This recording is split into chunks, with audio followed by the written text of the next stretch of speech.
Selamat malam dan salam sejahtera untuk kita semua. Izinkan saya memperkenalkan diri, saya Bias sebagai host pada talk show kali ini. Tema yang akan kita bahas pada segmen kali ini ialah tentang memori. Dan seperti yang bisa penonton lihat, bersama saya sudah ada narasumber ahli yang akan mengupas tuntas bahasan tentang memori ini. Dari sebelah kanan saya ada Mbak Lotte, dari sebelah kanannya ada Mbak Hanum, dan di sebelah kiri saya ada Mas Farhan, dan di ujung ada Mbak Sagita. Bagaimana kabarnya Mbak-Mbak dan Mas sekalian? Semoga sehat selalu ya. Baik, jadi sebelum masuk ke pembahasan materi, saya mau putar dulu sebuah video. Nanti Mas Mbak bisa kasih tanggapannya. Oke? Woi, bro. Woi, jogging track lu di sini juga, Bray. Yoi, lu masih sama si Rini? Men, masih. Wih, lu inget aja.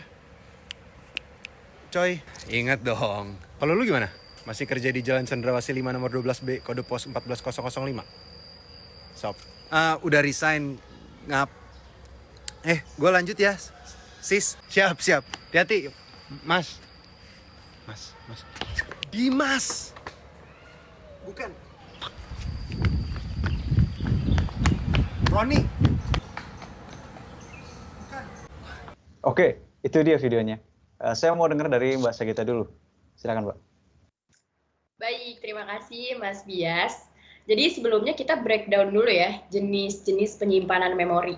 Jadi ada 3 jenis penyimpanan memori. Yang pertama ada memori sensoris, short term memory atau memori jangka pendek, dan long term memory atau memori jangka panjang. Saya bahas dari memori sensoris dulu. Jadi ketika ada informasi yang datang, indera kita akan langsung bekerja dan memproses informasi tersebut di dalam memori sensoris yang menyimpan informasi dari dunia nyata dalam bentuk seperti aslinya. Karena bekerja dengan sistem penginderaan seperti melihat, mendengar, mencium, mengecap, maupun meraba, memori sensoris ini sangat kaya dan detail. Tetapi memori sensoris ini memiliki jangka waktu yang sangat singkat, hanya sekitar sepersekian detik hingga beberapa detik, sehingga tidak memungkinkan untuk kita membuat seluruh informasi yang ditangkap oleh indera kita di dalam memori sensoris menuju tahap memori selanjutnya.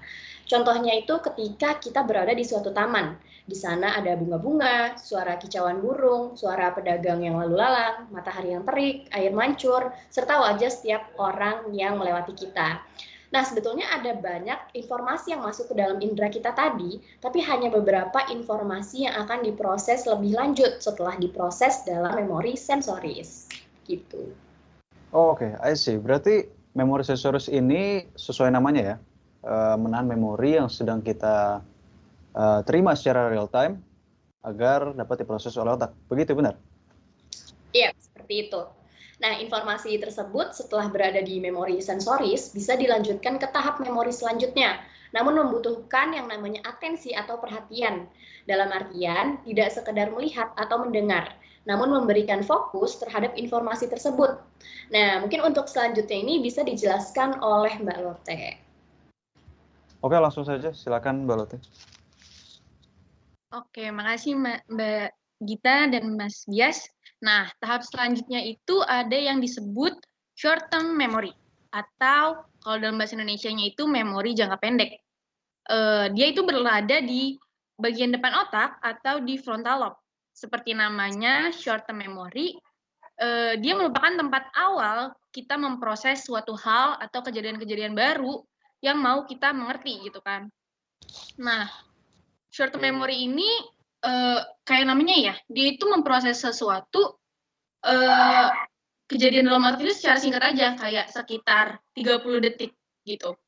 Hal ini itu terjadi karena short term memory itu mempunyai kapasitas penyimpanan yang lebih sedikit daripada long term memory atau yang disebut juga memori jangka panjang gitu. Oleh karena itu, kalau kita memproses sesuatu tapi kita nggak mengulangnya kembali atau kita nggak memikirkannya berulang-ulang, nggak heran banget kalau misalnya hal tersebut atau kejadian-kejadian tersebut itu bakal cepat hilang dan cepat kita lupakan. Kayak gitu. Oke, jadi dari materi-materi ini bagaimana breakdown video tadi? Oh, bentar ya Mas Bias, sabar. Kita tuh ada lagi nih sedikit penjelasan yang baru nanti kita bakal breakdown video yang tadi.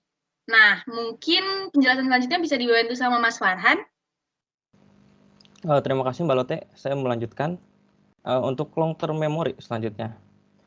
Sesuai namanya, long term memory merupakan memori jangka panjang, tempat penyimpanan banyak informasi dan informasi tersebut saling terhubung antara informasi satu dan lainnya.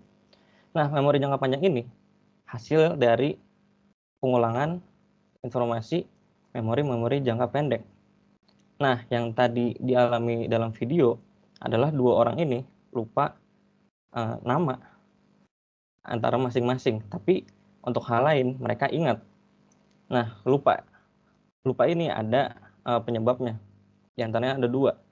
Yang pertama ada kegagalan kodifikasi dan kegagalan retrieval.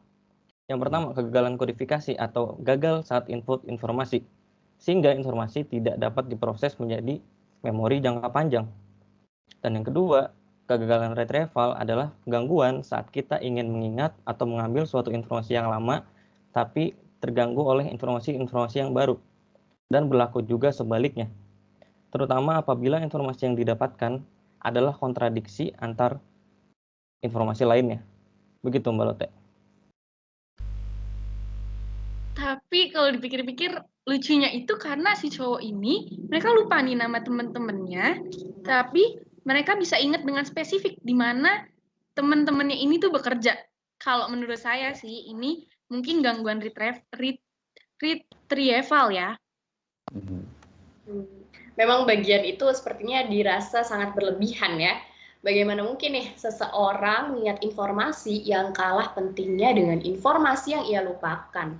Artinya proses kodifikasi ini sudah tepat mengerucutkan sebab pada interference, tepatnya itu retroactive interference. Oh, oke. Begitu rupanya. Memori kedengarannya memiliki jangka waktu penyimpanan masing-masing ya. Tapi apakah ada caranya untuk melatih memori kita agar tidak sering lupa atau semacamnya gitu? Oh, bisa. Beberapa di antaranya itu ada meditasi. Meditasi dapat membuat rileks atau tenang, serta dapat mengurangi stres, rasa sakit, menurunkan tekanan darah, dan bahkan meningkatkan daya ingat. Selain itu, cukup tidur. Tidur memainkan peranan penting dalam kondisi memori. Sebuah proses di mana ingatan jangka pendek diperkuat dan diubah menjadi ingatan yang tahan lama. Ada pula metode mengingat yang efektif, yaitu dengan mengekspresikan ingatan Anda dengan gambar imajinatif, atau biasa disebut mental imagery. Anda bisa memanggil kembali ingatan yang telah dipelajari dengan menggambarkan tanpa kata. Oke, tepuk tangannya dulu untuk pemateri kita semua. Oke, menarik sekali bahasan kali ini ya, tapi sangat disayangkan waktu kita sedikit sekali, maka dari itu akan saya tutup segmen kali ini. Terima kasih banyak kepada para pemateri yang telah bersedia membagikan ilmunya. Terima kasih kepada Mbak Sagita, Mas Farhan, Mbak Lotte, dan Mbak Hanum.